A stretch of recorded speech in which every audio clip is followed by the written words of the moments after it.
An agent that lists a lot of property. I get calls all the time from buyers to come see my properties. And so the first question I always ask a buyer is, are you working with an agent? Are you represented by a buyer agent, or do you have plans to be represented by a buyer's agent? And the second question I ask is, are you pre-approved for a loan? And sometimes they are, which is awesome. They send me their pre-approval letter. We're good. We book the showing. Sometimes they're not. And I can help guide them to a variety of lenders that can help them. And sometimes they're not, and then they just decide that they don't want to see the property. And I would say 8 out of 10 times they will call back and say, oh, well, we're cash buyers. In which case, you still need some kind of proof of funds.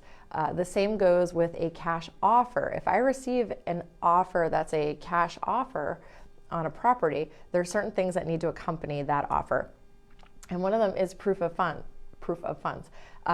But a mistake that a lot of people make, and it's common, is that the proof of funds aren't really solid proof of funds. So I've had people try to send me screenshots of their bank account. That's not actual solid proof of funds. At least when I'm representing my sellers, I do not consider a screenshot of somebody's bank account proof that they have the cash to purchase a property.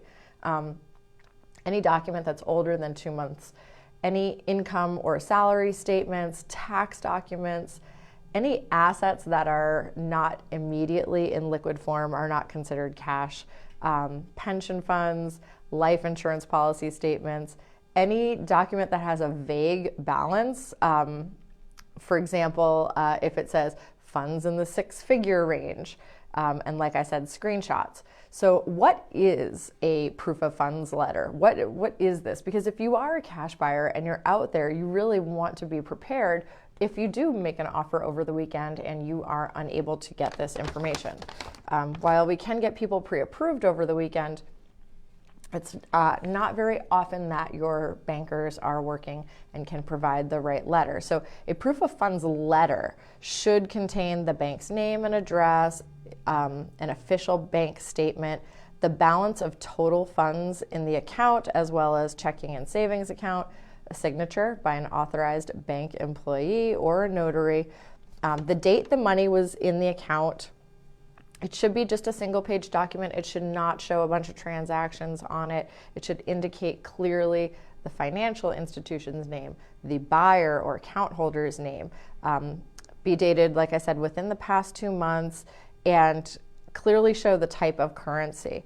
And if it's assets, it should be liquid assets that could immediately be converted to cash. So if you're not submitting a proof of funds letter that is solid with these details on it with an offer that is a cash offer, then you really don't have a cash offer there. So it's just a little word to the wise, something to think about if you are buying property cash. If you are a seller and you're receiving an offer that says it's cash, you want to make sure that you have those things.